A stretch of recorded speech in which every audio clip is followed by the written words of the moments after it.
Não cai, né, gente? Não cai. Eu também levei medo. Levei medo. Eu sempre acreditei, mas eu levei medo. Chegou a umas 5, 6 rodadas, realmente a situação estava muito difícil porque você precisava, naquele momento, fazer um aproveitamento que era superior ao que o Corinthians tinha.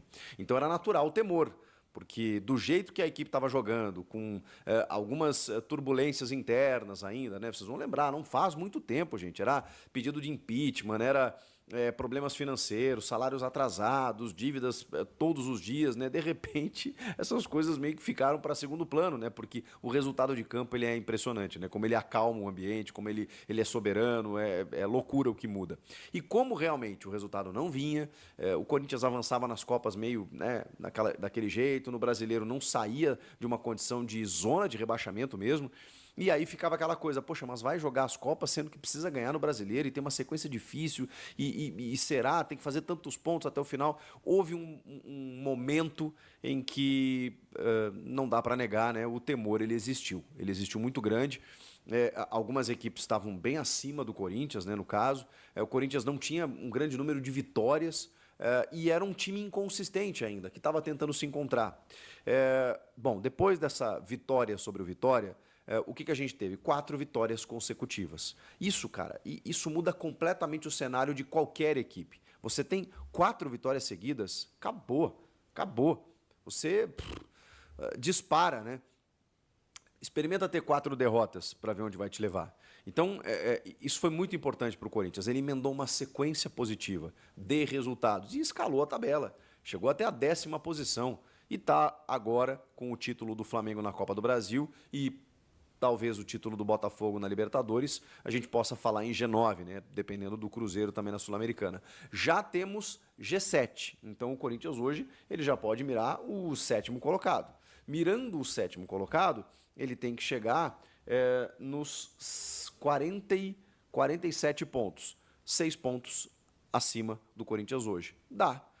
O Cruzeiro venceu na rodada também, é o 7º colocado e o sexto aí tem 10 pontos à frente, então deu uma descolada aí o G6 do restante. Mas se 7º colocado der vaga para a Libertadores, o Corinthians está muito no páreo. Se for um G8, por exemplo, se o Botafogo ganha a Libertadores, o Corinthians está no páreo. E se ainda assim o Cruzeiro ganhar a Sul-Americana, aí teremos G9, aí está muito no páreo. Estamos falando de 2 pontos. Então, assim, existe um horizonte, uma perspectiva.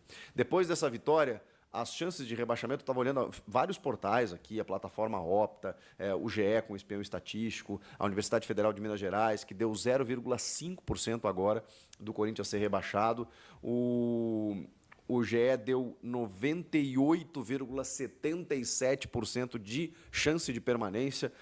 Ou seja, a gente está falando de 98%, 99%, 99,5%, praticamente 100% de permanência do Corinthians na Série A. Existe ali uma pequena margem, segundo os matemáticos. Importante, hein? Porque isso aqui, a chance de rebaixamento chegou a ser de 45%. De repente ela foi diminuindo a cada rodada, porque a sequência ela foi fundamental para isso. Agora, o momento do time, ele é impressionante. Ele é impressionante. O Corinthians pegou uma tabela pela frente que tinha alguns jogos, posso dizer, fáceis, ou pelo menos, vamos lá, né, dentro da palavra que eu encontrei, né, possíveis, para que o Corinthians fizesse o resultado, e tinham ali no meio que era muito difícil, que tratava-se do Palmeiras, arquirrival, que o Corinthians não ganhava há 3 anos e disputando o título. O Corinthians ganhou. Então, o Corinthians ganhou dos fáceis e do difícil. E agora tem uma tabela que, de novo, ela segue sendo possível. A gente está falando aí de Bahia, Cruzeiro, Vasco em casa, Criciúma fora. Jogos em que o Corinthians pode, ele tem a chance de poder vencer e, bom, aí a gente pode falar aí numa condição de tabela muito superior daquela que se imaginava, também por conta do desempenho do time. E o desempenho do time ele é muito significativo. E se a gente for olhar, gente, o futebol ele é muito louco. Até anotando aqui. O futebol é muito louco, gente, porque o Corinthians ele simplesmente melhorou em todas as posições. Em todas as posições. O Corinthians melhorou na defesa, no meio e no ataque. Vamos começar a elencar os responsáveis por essa melhora do timão. E eu preciso citar Hugo Souza. O Hugo, bom, todo mundo sabe, chegou sob certa desconfiança e substituindo Cássio e Carlos Miguel. O Cássio não viveu nessa temporada, e embora algumas decisões por pênaltis, e embora sempre um jogador muito importante, mas o Cássio não viveu nos últimos 2 anos um momento como o Hugo Souza está vivendo. O Carlos Miguel poderia, mas o recorte é muito pequeno, porque ele não quis. Então, nem dá para colocar o Carlos Miguel nessa análise aqui, mas o Cássio, ele entregava em alguns momentos, né? Às vezes fechava o gol, defendia alguns pênaltis, classificava o timão. Aquele jogo contra o Estudiantes, por exemplo, né, que foi um bombardeio, ele segurou tudo, pegou pênalti, depois contra o Boca. Então, assim, sempre teve... isso em 2022, né? O Cássio sempre tem momentos decisivos em que ele aparece, mas ele estava tendo uma instabilidade também, em que, em vários momentos, ele começou a ser o vilão da história. Então, o momento que vive o Hugo Souza, a gente tem que tratar como uma melhora.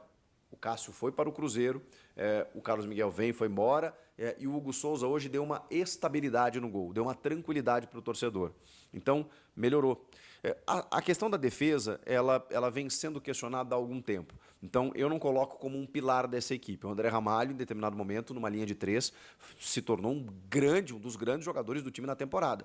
Mas, de novo, num recorte muito pequeno. Depois ele voltou com linha de 4, ele mexeu muito no sistema, e o André Ramalho não conseguiu assim ter a mesma performance.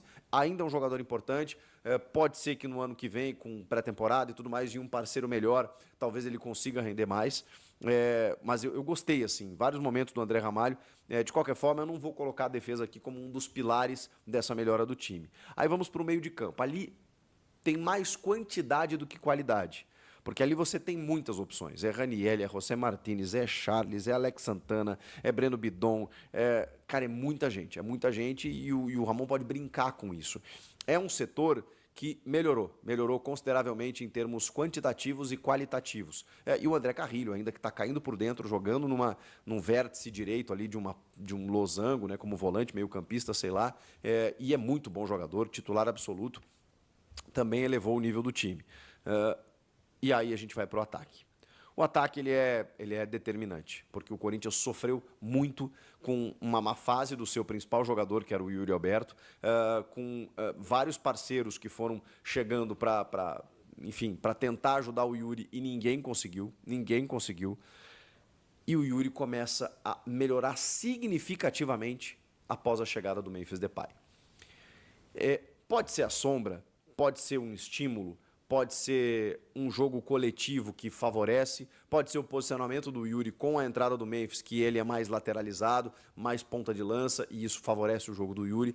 Pode ser porque o Memphis tem uma qualidade técnica absurda, e aí os jogadores à sua volta crescem, porque ele também consegue tabelamentos, consegue encontrar esses caras, consegue chamar marcação, consegue atrapalhar todo mundo e favorece o jogo dos demais. Tudo isso junto. A verdade é que é tudo isso junto. O Memphis Depay chegou e ele mudou completamente o status do Yuri Alberto. O Yuri Alberto, que já vinha sendo um jogador coletivo, tentando jogar para o time, agora encontrou um cara altamente inteligente, que acompanha a jogada e que consegue dividir essa responsabilidade. O Yuri também sofreu muito por conta disso, por ser o cara dos gols, o fazedor de gols, o camisa 9, o cara que custa mais, e ele com 22 anos, agora 23, obviamente sucumbiu a essa pressão. Quando chega um holandês do quilate de Memphis Depay, o Yuri percebeu que o holofote não estava mais sobre ele. Percebeu que o Yuri poderia ser importante, colaborativo, se ele desse assistências também. Se ele se deslocasse para permitir com que outros brilhassem. A pressão não seria mais tão somente para ele. E mesmo assim, ele que tem o gol, sempre teve, sabe fazer gols. Quando a bola começou a se oferecer, ele começou a definir. E aí, o nível que atingiu o Yuri Alberto, ele é absurdo, a ponto do torcedor se questionar se ele vai continuar. Ele tem propostas, já teve propostas muito boas da Premier League, é um local que valoriza, né, sempre a principal liga do mundo, e a gente está falando do jogador sub-23, o terceiro que mais fez gols no mundo, no mês de, acho que é setembro ou outubro, setembro. Ele fez 10 gols, sendo que o Vini Júnior e o Rafinha fizeram 11. é o nível que atingiu o Yuri Alberto. Ele está com 26 gols nessa temporada, é a temporada mais artilheira da sua carreira e está solto, está com confiança, já não tropeça mais na bola, já consegue se apresentar para dar o passe, se apresentar para finalizar, tem finalizado muito de perna esquerda e ele revelou em entrevista, né, que treinava muito com o pai dele, né, para fortalecer a perna esquerda. Ele é destro, mas é praticamente um ambidestro, né, ele faz muitos gols com a perna esquerda, chutando forte, chutando firme, com precisão. Então, o Yuri Alberto fez assim, ó, cara, ele subiu demais com a chegada do Memphis. Porque para você acompanhar um jogador desse nível, você precisa... E aí, automaticamente, a chegada do Memphis, ela faz toda a diferença, né? Porque ela potencializa quem está do lado dele e ele, ao mesmo tempo em que não consiga ainda ter uma mobilidade tão grande por conta do estilo de jogo dele, a complexão corporal, por ter ficado 3 meses parado e tudo mais, mesmo assim, ele é um cara extremamente decisivo, em que os números do Memphis Depay, mesmo sem correr o tanto que ele poderia, eles representam a fuga do Corinthians de uma condição de rebaixamento. A gente está falando de 7 participações em gols em 10 jogos, de 3 gols e 4 assistências. E os gols que ele faz, eles definem placar. Foi o gol mais importante da vitória por 5-2 sobre o Atlético Paranaense. É o gol que faz o Corinthians tomar a frente de novo. Um gol de falta maravilhoso. O primeiro gol dele com a camisa do Timão. Explode o estádio. Depois contra o Cuiabá, bateu o pênalti firme, deslocando o goleiro. E agora, recentemente, também acabou sendo determinante nesse gol que ele marca contra o Vitória. Assim, contra o Racing, ele não tem só louros, né? Ele não tem só... glórias, ele tem problemas, enfim, o time foi eliminado e especialmente da Sul-Americana ele estava lá, ele pôde jogar, mas aí se vocês lembrarem, ele serviu o Yuri Alberto e serviu o Rodrigo Garro. O Yuri fez o gol, o Garro desperdiçou na frente do goleiro, a parte dele que lhe coube, ele fez. Então, Memphis Depay é responsável direto pela melhora do time. Você eleva o teu time de patamar. O mesmo vale para o Yuri Alberto, né, que se potencializou demais e teve a presença do Memphis favorecendo o seu jogo. Tem o Hugo Souza que a gente citou, a gente poderia citar o André Ramalho, o Martínez e tal, mas eu vou ficar no Hugo Souza e no trio ofensivo, o Rodrigo Garro. O Garro, cara, que jogador interessante o Corinthians foi descobrir no Tajeres da Argentina. Esse não chegou nessa janela, chegou no começo do ano, teve uma questão burocrática, ficou um tempo esperando, né, para entrar em campo. E, cara, a gente falava, inclusive, quando o Yuri estava numa fase ruim, que ele desperdiçava algumas oportunidades, e existiam memes rodando na internet do tipo assim, se o Yuri aproveitasse todas as chances que o Garro oferece, ele seria líder de assistências do Brasil. Poxa vida, né? Porque o Garro começou a entender e mapear o jogo dos seus atacantes e, cara, tá muito fácil para ele. Ele está distribuindo esse jogo e deixando os caras na cara do gol. E já tem 13 assistências na temporada. É muita coisa. Obviamente, né, perdeu o gol lá contra o Racing, perdeu um gol também contra o Vitória, que a bola veio no pé dele, ele acabou isolando. Mas é um jogador que, poxa, os times sentem falta desse meia dinâmico, né, argentino que corre, que carimba a bola no pé, que finaliza, que cobra escanteio, que está sempre correndo, que está sempre ligado no jogo. Esse é o Rodrigo Garro. O Garro já estava aqui, mas o jogo dele cresceu demais com a chegada do Memphis. Então esses para mim, tem o Carrilho, tem o Ramon Dias. Acho que nesse momento da temporada está acertando, mas ele já errou demais. E é por isso que eu acho que tem que olhar para frente para um novo treinador. E a diretoria, montou um elenco. A verdade é a seguinte: se o Corinthians conseguir essa vaga para a Libertadores, a Esporte da Sorte vai trazer um meio-campo midiático. Já circulou em vários portais porque eles gostaram da repercussão que foi o Memphis, então eles querem repetir. E se o Corinthians manter o elenco, o Corinthians vai se tornar os melhores times do país, sem sombra de dúvida. Vai concorrer ali com o Palmeiras, vai concorrer com o Flamengo, de igual para igual, sem dever nada, com o ataque até melhor que eles, né? Hoje o Corinthians tem um ataque melhor que o do Palmeiras. Quem discordar disso é maluco, sem clubismo. Então, tudo vai depender dessa vaga, se o Corinthians vai conseguir essa vaga para a Libertadores. Mas aí o que você acha?